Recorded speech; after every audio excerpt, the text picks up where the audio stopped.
E aí, seja bem-vinda, tá? Tinha em torno de mais de 20 pessoas inscritas, gente. Eu tô colocando aqui, já para começar aqui nossas informações, até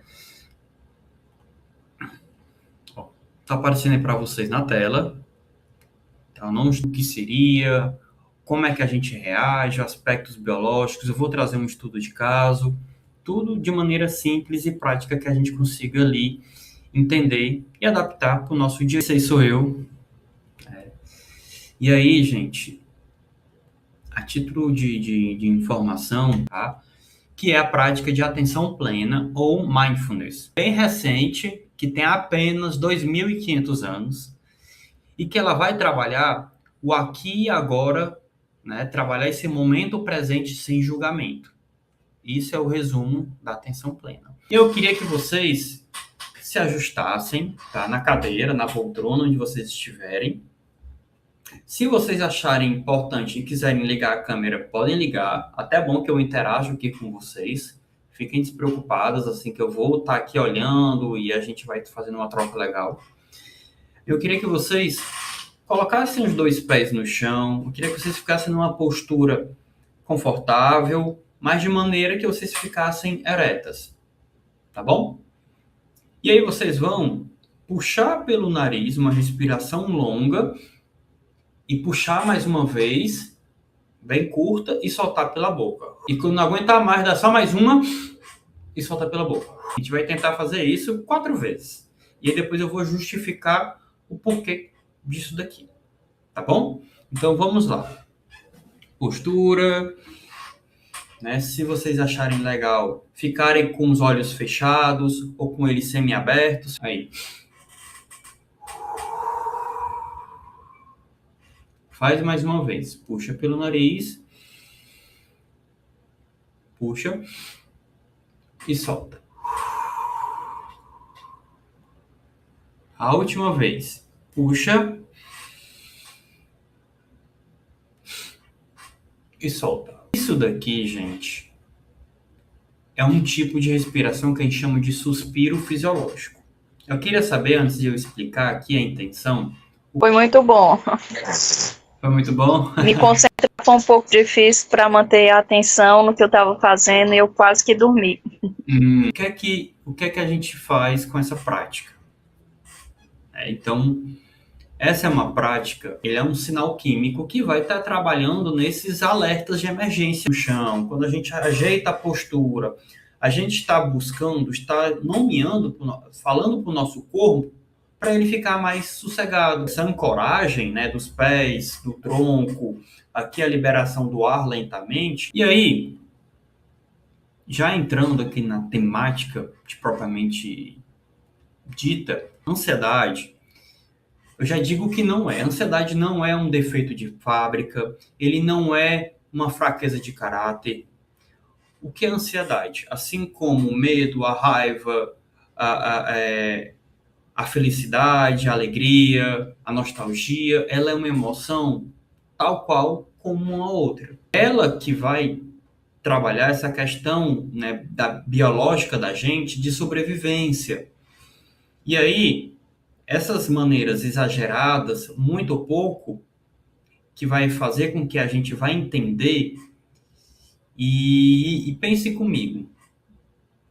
A grande questão da ansiedade, porque hoje a gente vê muito na mídia, muito na boca das pessoas, que a ansiedade é algo ruim. Porque, Denis, não é ruim. Ela tem uma lógica por trás, por isso que o nome do curso é Lógica da Ansiedade. Ela tem uma estrutura e ela tem um padrão que a gente consegue prevenir, né? A ansiedade que eu digo de maneira exagerada, certo? E aí vocês estão vendo nesse slide aí que é um alarme que dispara. Então, a ansiedade funcional é esse alarme que toca, por exemplo, para dizer que a gente tem que fazer alguma coisa. Por exemplo, se eu não tivesse ansioso de estar aqui com você, então lembrem-se, a ansiedade ela é uma resposta natural do nosso corpo a alguma coisa. Por exemplo, se você não tivesse ansioso ou preocupado de tirar uma nota boa na faculdade, você não estudava. Ou seja, aquilo lhe gera uma ansiedade para você estudar, ler, fazer resumo, ler livros e tudo mais. Deu para entender? Quando esse erro de processamento está desbalanceado, aí sim pode ter prejuízo. Isso aqui é só para que eu realmente me aproprie, mas não se preocupem com isso. É importante da gente entender que, por exemplo, quando a gente fica desregulado, ele vai fazer com que você comece a pensar coisas ruins que vão acontecer. De novo, ansiedade não é ruim, ansiedade de maneira funcional, ela nos ajuda, certo? Só que se ela for exagerada, aí sim pode ter prejuízo, tanto no corpo quanto na mente, certo? E aí, nós temos 3 dimensões da ansiedade considerada cognitiva: o negativismo e o pessimismo, a intolerância à vulnerabilidade e a intolerância à incerteza. E hoje eu vou me aprofundar mais nesse viés catastrófico. Assim como qualquer outro sentimento, se você não souber nomear, se você não souber lidar, eu sou ansioso. É como se você não fosse mais outra coisa a não ser uma pessoa ansiosa. É você se vulnerabilizar, se achar, se colocar dentro dessa caixa. Claro que a gente tem poucas coisas na vida que a gente tem certeza absoluta, né? Então, a ansiedade trabalha em cima desses pilares. E se você não souber pegar esse sentimento, que é uma coisa muito, às vezes, abstrata, e conseguir ali mapear, organizar, você vai ter dificuldades. E isso vai ser muito ruim para você, não só no trabalho ou na sua rotina. Esse aqui é um gráfico que eu vou pontuar aqui. Por exemplo, o tempo de exposição, que é o tempo que você fica ansiosa, e a ativação fisiológica e emocional, que ativa o seu corpo e a sua mente. E aqui o que é que ele fala? Você tem um pico de ansiedade, você consegue saber lidar. Mas a questão é quando ele sobe e fica alto. Aí sim começa a desenvolver o estresse, essa questão crônica, e que pode possivelmente evoluir para um transtorno.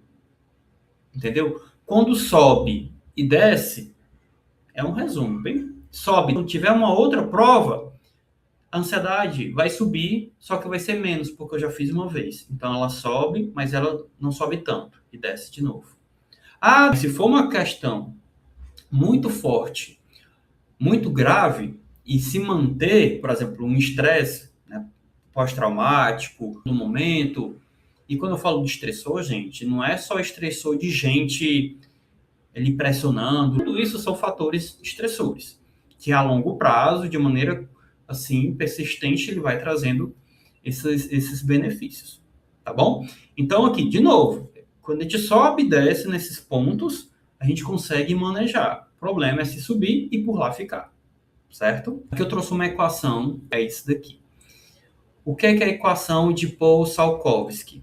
Ele é um psicólogo inglês e ele desenvolveu essa equação para que a gente consiga olhar, né, ali tangenciar através desse desenho, uma fórmula da gente trabalhar a ansiedade.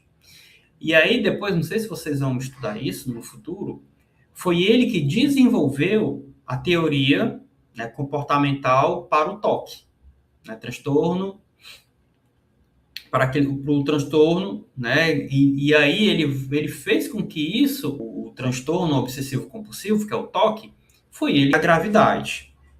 E aí, se você tiver recursos e apoio, essa ameaça vai diminuir e o recurso e o suporte vai aumentar. Como assim, Denis? Eu não entendi. Vamos pensar que você tem dificuldade de ficar em multidões, no lugar onde tem muita gente. Só que você está sozinho, tá começando a suar, a ameaça é alta, mais ansiosa, tá vendo? Nessa minha situação. Mas se você tiver, nesse meu caso, você estava sozinha, chegou seus amigos, aí eles lhe chamaram para ficar como psicólogos ou pessoas que querem ajudar o outro. Sabendo disso, quanto mais recursos e suporte nós tivermos, melhor para diminuir essa ansiedade. Me fiz claro? Tranquilo? E aí, tranquilo, né? Então, essa equação dele é exatamente isso, diminuir essa probabilidade da ameaça da gravidade através de recursos e de suporte. Recursos são ferramentas, algumas delas que eu vou até citar aqui para vocês, tá bom? E aqui, gente, um ponto importante que nessa questão da ansiedade, ele tem um ciclo que ele vai se perpetuando. Você teve um gatilho que lhe deixou ansioso, ansiosa, começou a ficar preocupada ali de maneira excessiva, começou a ter os pensamentos catastróficos, e aí você teve o comportamento de esquiva. O que é o comportamento de esquiva? Foi alguma coisa que surgiu e você quis escapar para reduzir. Só que a melhor forma de lidar com isso não é fugindo, não é se esquivando. Porque isso vai estar aumentando cada vez mais a sua ansiedade.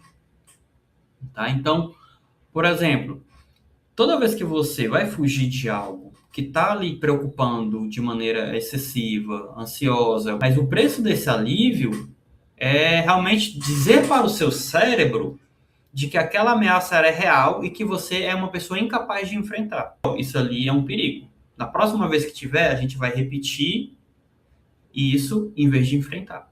E você vai alimentando essa ansiedade. Então, isso vai fazer com que a gente chama de reforço negativo, tá? Tem muitos vieses. Tem o da catastrofização, que eu vou falar, TCC. Tem muitos vieses. Vocês vão ter acesso a esse material, para vocês terem acesso. Então, o que é a catastrofização? De maneira bem simples, é a gente focar, né, nesses elementos ansiosos, no pior desfecho possível em uma situação que ele está lhe trazendo essa preocupação excessiva. No peito, aí você já pensa que é um ataque cardíaco. Vão pensar que você é estúpido, que você é burro, que não dá conta e não vão querer mais amizade com você. É aquele pior cenário. Então, talvez, em algum momento da vida, a gente já pensou dessa forma. Só que para essa pessoa ansiosa, tudo para ela já viu o pior cenário. Então, essa catastrofização é o que a gente vai estar trabalhando aqui e eu vou estar pontuando aqui com vocês para que a gente possa realmente entender como é que é e como é que ela pode, né, afastá-la, certo? Então, ela vai, como eu lhe falei, às vezes, por um pensamento futuro, ela vai nos prejudicar no presente. Sei lá, eu vou amanhã viajar. Hoje, sei lá, nem consegui dormir por conta de uma viagem que eu farei amanhã. Então, por conta, ele fala, esse aqui é o caos, né, que surge na mente da pessoa ali que está com um pensamento bem reativo, bem negativo em relação ao futuro. E o nosso objetivo como psicólogo, de pessoa que quer ajudar o outro, é fazer com que esses pontos aqui misturados, emaranhados, consigam ter um sentido. Consigam entender por que eu estou assim. O corpo também reage. Pode ser com uma fome, uma fome além da conta. Você errou, caso a gente não saiba interpretar aquilo que está acontecendo. Tá bom? Então, como a gente chama de educação mesmo. Ansiedade, interpretação, o que é emoção, e começar a nomear. A gente tem que nomear. E aqui uma anatomia do pensamento catastrófico. Eu trouxe aqui com base na TAG. TAG é transtorno, ele chama para conversar. É um gatilho. Aí você já começa a interpretar, superestimar aquilo que ele vai me conversar. E aí você pensa, dos dois, ou eu vou lá morrendo de medo, que, gente, acontece com muitas coisas, todos os dias, todas as horas. Principalmente quem é muito ansioso. Então é isso que a gente tem que começar a pensar para dar uma tranquilizada, para dar uma aliviada nessa tensão naquele momento, naquele instante. Tá bom? Para vocês, né? O gatilho, a previsão do desastre e a paralisia, o esquivo. É quase que é a mesma coisa do outro slide, basicamente. Mas só para vocês entenderem que isso é você superestimar a probabilidade de perigo. Ela faz com que a gente aprenda de maneira empírica. O que é através da maneira empírica? Através de teste, através de análise, através de questionamentos, para ver se realmente aquilo deveria ser do jeito que está na minha cabeça. se aquilo eu não estou aumentando demais, esse medo, essa preocupação. Por isso que a gente trabalha muito em cima de evidência. Aqui na própria TCC, nós trabalhamos através de evidência. Uma amiga minha, que é psicóloga também, que a gente falou exatamente sobre esse e se. O e se é exatamente essa questão, né? E se eu for e não dar certo? E se eu não conseguir? E se? É sempre o e se, né? Então, a gente trabalha, quando a gente faz muito nesse e se, a gente combate com evidência. A gente testa a realidade. A gente duvida daquilo. Então, eu vou trazer para vocês também isso aqui, logo mais, mas é começar a trabalhar de maneira racional. E aqui, os pilares, né, basicamente do que eu trouxe, que eu venho trazendo aqui para vocês, ele tem essa tríade, que é as melhores evidências, né, os protocolos validados, clínicos, ensaios, testados, a expertise clínica, certo? É essa habilidade de trabalhar, de aplicar técnica através da ciência, de um trabalho ali colaborativo, porque a pessoa também tem que saber o que é que eu estou fazendo.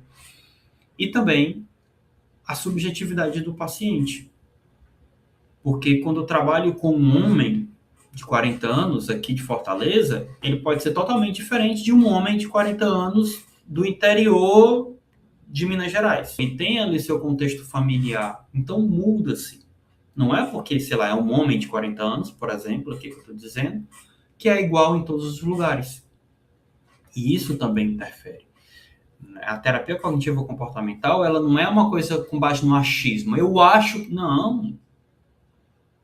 Ela parte da premissa das melhores evidências, a expertise, porque a gente tem que estar estudando a todo momento, a todo instante, tem que ter supervisão, fazer terapia. Para pouco, eu tenho um supervisor e eu estou constantemente lendo, estudando, me apropriando. Essa é a base. Estudar, fazer cursos, pós, livros e tudo mais, ter um supervisor, uma pessoa que tem uma experiência maior que a sua para lhe direcionar e fazer a sua terapia individual. Porque a gente também vai ter nossas demandas. Então, ali, juntamente, para ajudar aquela pessoa. Certo? E aqui, tem uma escala. Essa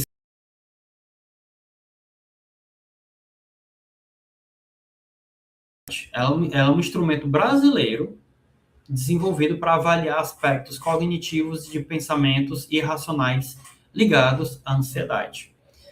Ela tem 31 itens e trabalha assim, em cima de 3 fatores. Essa que está ali entrevistando. O objetivo dela é medir essa crença das pessoas e os pensamentos negativos e ver se a pessoa mantém os sintomas de ansiedade, tá bom? E aí ela trabalha com a incapacidade percebida, a sensação da pessoa saber lidar ou não com problemas, né, do dia a dia, necessidade de controle, se a pessoa tem um desejo rígido de querer controlar tudo ao seu redor para evitar ameaça, porque aquele, tipo assim, eu controlo tudo, nada sai fora do meu padrão. E para mim eu fico tranquilo. E quando foge, eu começo a me desorganizar. Tem gente que tem a gente chama de rigidez cognitiva, quando é muito assim, né? Tal qual.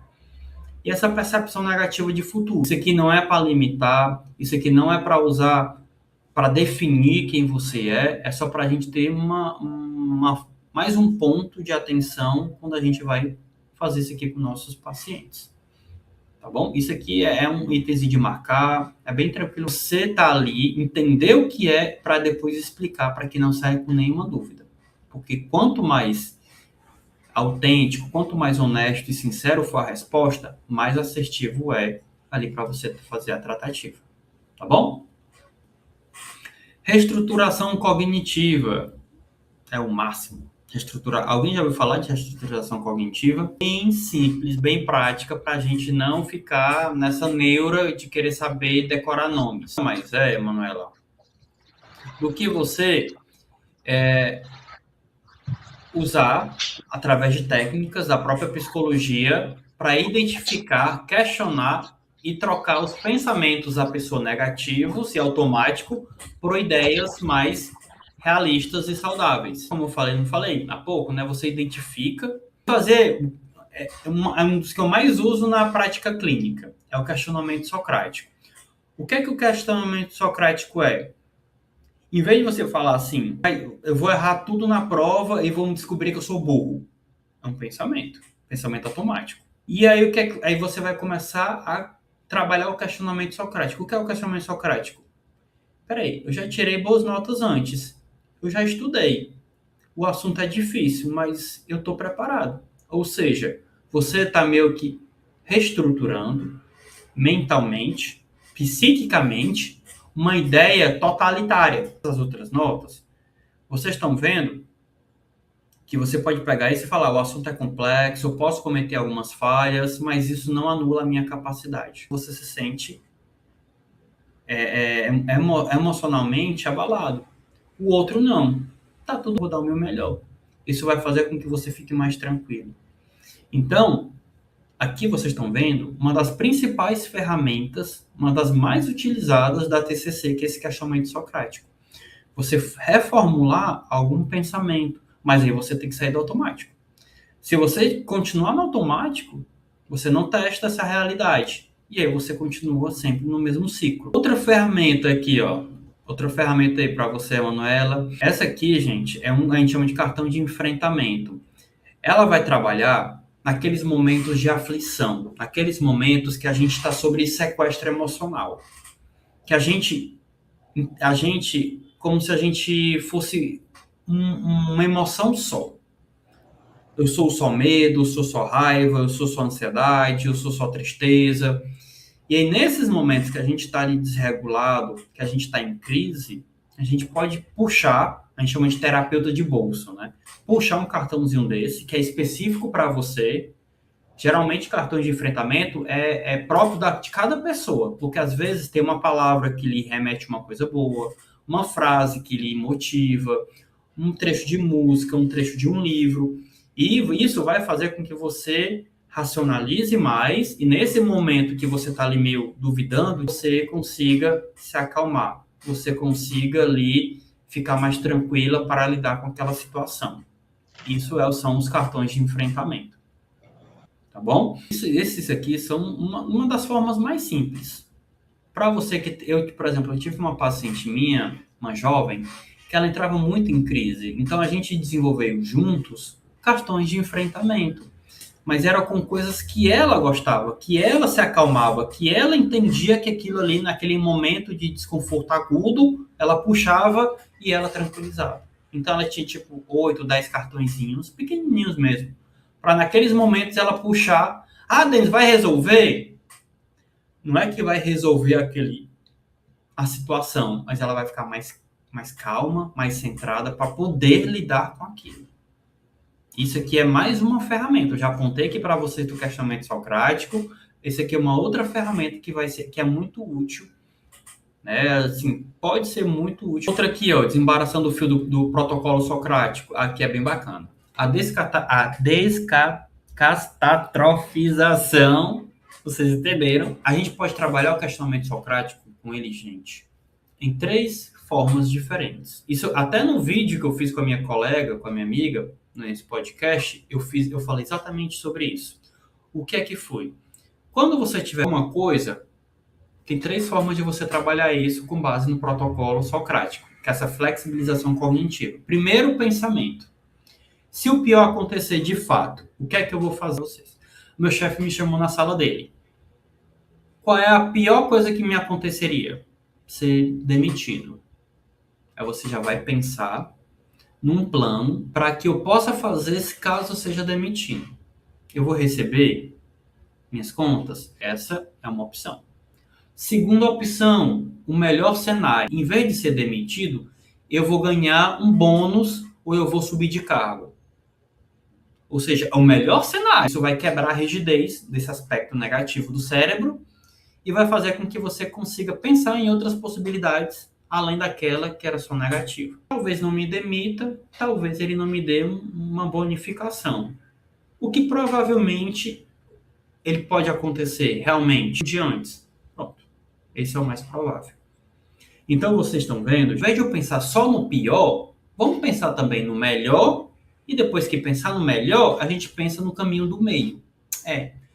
Pelo que eu já conheço meu chefe até agora, talvez ele vá me pedir alguma coisa para me entregar antes do tempo. Isso vai reduzir essa catastrofização e vai lhe dar mais flexibilidade para você conseguir pensar, raciocinar e não imaginar o pior cenário, que geralmente é o que as pessoas acontecem. Eu trouxe aqui para a gente um estudo de caso bem simples para a gente analisar.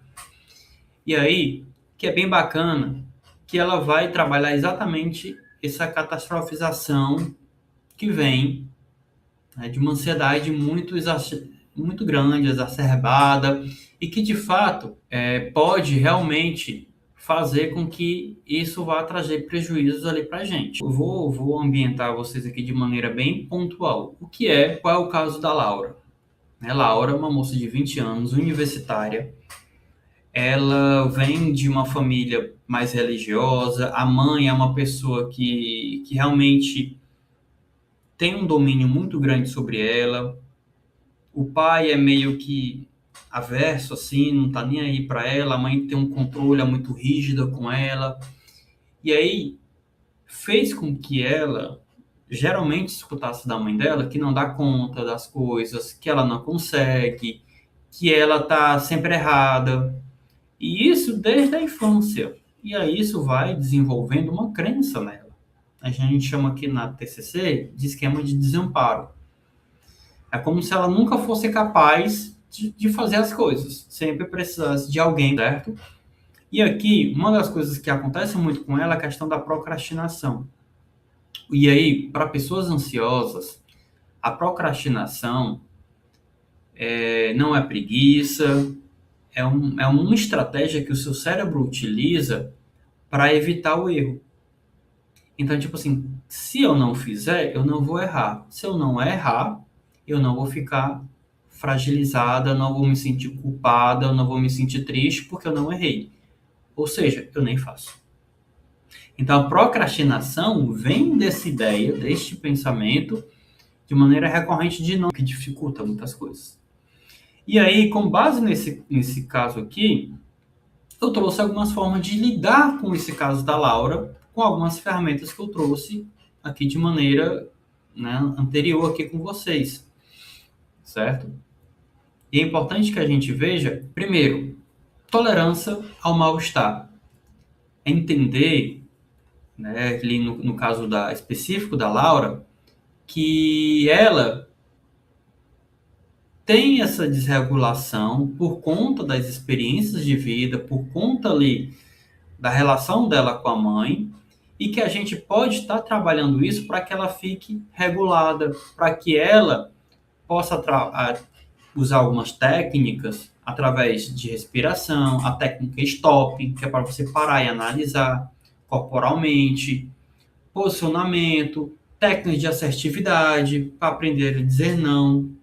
Tudo isso são formas de você manejar os sintomas que ela vem sentindo ali no corpo e também mudar os seus comportamentos em relação a até aprender a colocar limites. Então, isso é muito importante para que a gente consiga realmente fazer esse manejo da melhor forma possível. Esse aspecto das habilidades sociais, para que a gente consiga trabalhar da melhor forma possível ali com ela, para que a gente possa desenvolver essa assertividade com ela, para que a gente consiga lidar, né, com essa demanda dela, né, identificar ali objetivos e estabelecer limites claros. Por exemplo, com a mãe, com algum colega, de desenvolver dinâmicas, se ela encontrar alguma pessoa abusiva, tudo isso para romper com essa passividade que ela possui e que realmente ela consiga ter uma boa qualidade de vida. Mas a questão de saber se expressar, de ser realmente autêntica através dessas técnicas, através dessas ferramentas. Tá bom?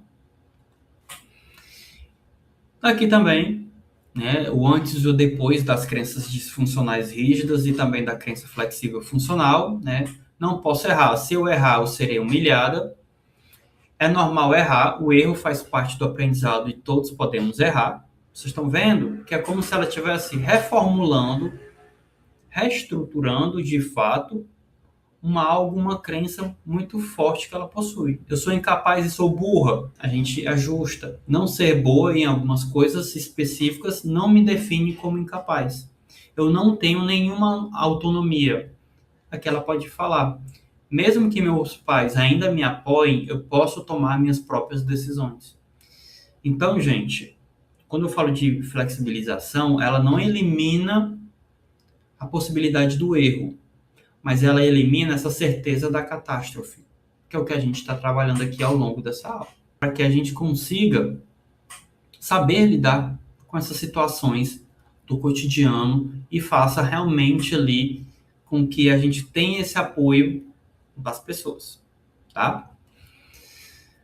Aqui de maneira bem pontual, na prevenção de recaídas e o guia de alta, a intervenção da regulação, entender a subjetividade do sujeito, a flexibilização cognitiva, o mapeamento preventivo e, no final, fazer com que o paciente, o cliente, seja lá como você gosta de falar, ele faça a sua própria terapia. Ele entenda como é que ele funciona e quais tipos de ferramentas ele pode utilizar para saber lidar com aquelas situações aqui, né, um outro gráfico aqui de acordo com o Beck, que é importante da gente ter sempre essa abertura para um feedback contínuo, para trazer ali um tratamento de mais exatidão para aquele sujeito, entender que existe uma eficácia naqueles elementos, né, da psicologia baseada em evidência, que traz essa abordagem científica que vai fazer com que o ganho terapêutico seja bem maior. E, claro, nada disso não vai funcionar se você não tiver uma aliança, se você não tiver um vínculo ali com o paciente e acreditar que ele consiga sobrepor, consiga se desenvolver, ali melhorar e se sentir motivado para evoluir dentro do seu processo, tá bom? Então, essa mensuração aqui vai fazer com que vocês tenham um plano e que consigam realmente apoiar e ajudar o paciente da melhor forma possível.